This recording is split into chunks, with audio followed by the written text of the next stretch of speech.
Peace, Ancient Nine Mystery School.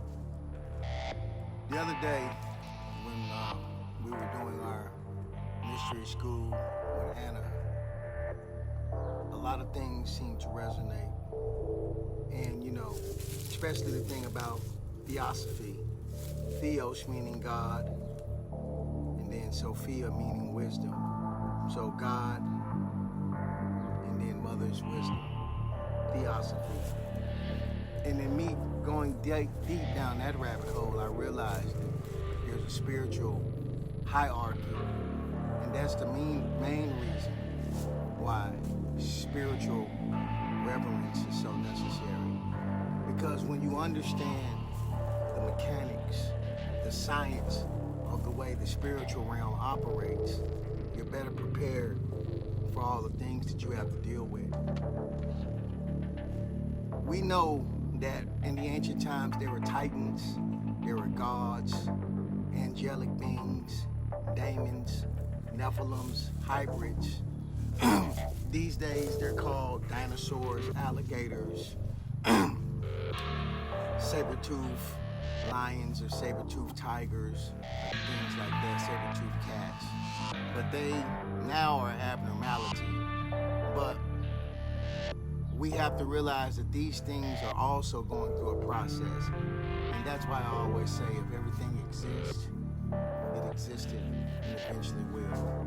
Because now, as we've gone deep down the matrix and the rabbit hole, we understand that there are many universes and many worlds. And a lot of times when we see things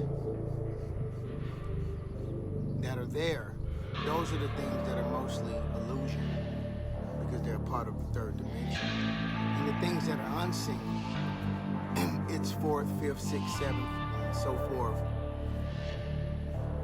sixth and seventh dimension technology.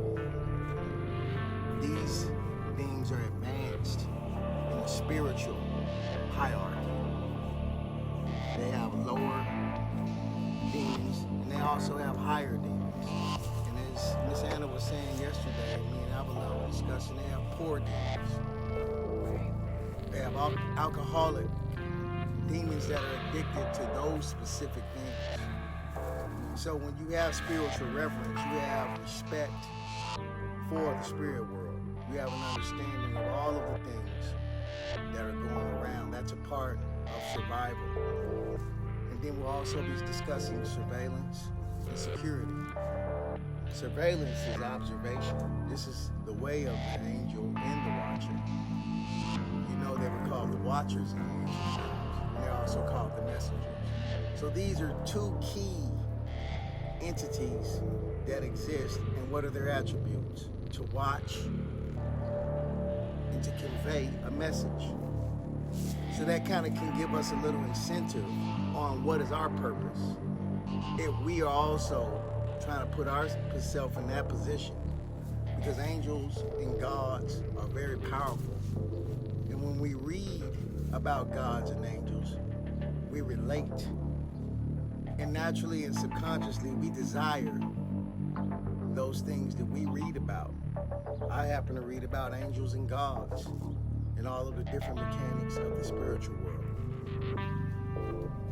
I desire those things because of preparation, preparing for what is going to happen in the future by watching like angels do, like observers do.